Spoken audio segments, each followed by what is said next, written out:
वित्त मंत्री निर्मला सीतारमण ने देश का आम बजट पेश कर दिया है।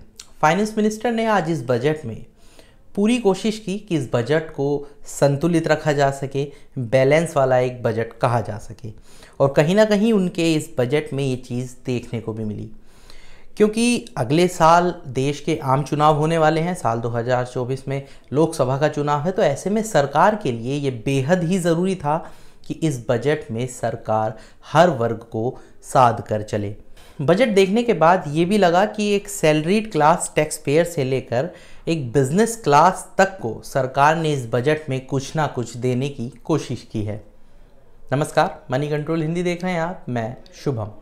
बजट आने के बाद हर वर्ग के लोग अपने ज़रूरत की चीज़ों की जो कीमतें हैं उनमें क्या बदलाव हुआ है, वो कम हुई हैं या ज़्यादा हुई है, और आखिर ऐसा क्यों हुआ है, ये जानना और समझना चाहता है। तो बस इस वीडियो में आज हम आपके लिए यही लेकर आए हैं कि बजट में हुए ऐलानों के बाद आखिर किन चीज़ों के दाम बढ़ेंगे और क्या चीज़ सस्ती होगी। तो चलिए शुरू करते हैं। सबसे पहले शुरुआत करते हैं झटके वाली खबर से, यानी कि किन चीज़ों के दाम बढ़े हैं, क्योंकि महंगाई बढ़ना या किसी चीज़ के दाम बढ़ना आम लोगों के लिए किसी झटके से कम नहीं होता। अगर आप सिगरेट पीने के शौकीन हैं तो ये खबर आपके लिए झटके वाली हो सकती है, क्योंकि सरकार ने सिगरेट पर कंटिजेंसी फ़ीस को 16% तक बढ़ा दिया है, यानी कि अब ये सिगरेट महंगी हो जाएगी।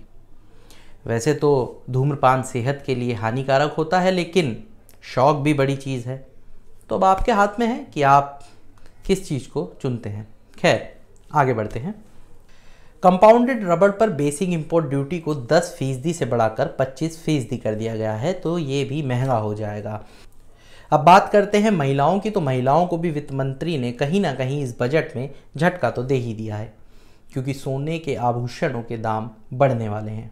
सरकार ने फैसला किया है कि सोने के बार से बनने वाले आभूषणों पर कस्टम ड्यूटी में इजाफा किया जाएगा, तो इसके चलते गोल्ड ज्वेलरी महंगी हो जाएगी।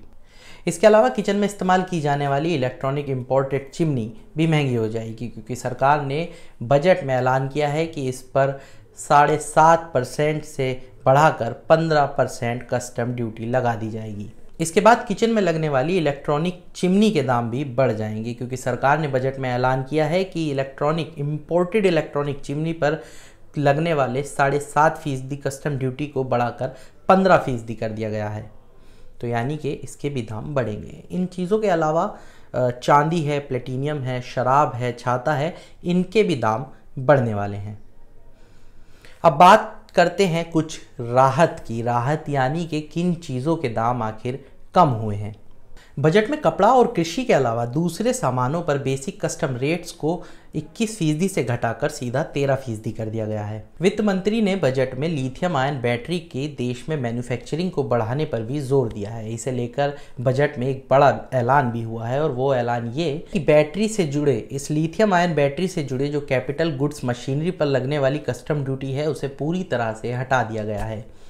और इसका फ़ायदा आप लोगों को भविष्य में ये होगा कि आने वाले समय में आपको इलेक्ट्रिक व्हीकल्स सस्ते मिलेंगे, क्योंकि इलेक्ट्रिक व्हीकल में ये लिथियम आयन बैटरी ही इस्तेमाल की जाती है।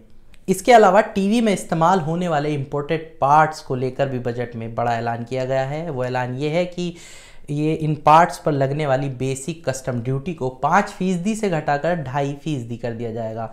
तो इन पार्ट्स पर जब ये कस्टम ड्यूटी कम कर दी जाएगी, तो ऐसा अनुमान है, ऐसा माना जा रहा है कि आने वाले दिनों में टीवी की कीमतों में करीब 5% तक की गिरावट आ सकती है, जिसका सीधा फ़ायदा आप लोगों को होगा, यानी कि टीवी सस्ते हो जाएंगे। वहीं सरकार ने ब्लेंडेड सीएनजी पर से जीएसटी हटाने का भी फैसला किया है, तो आने वाले दिनों में इसकी कीमतें भी कम होगी। साथ ही साथ लैब में तैयार होने वाले हीरो को बढ़ावा देने के लिए सरकार ने इसमें कस्टम ड्यूटी में छूट दी है।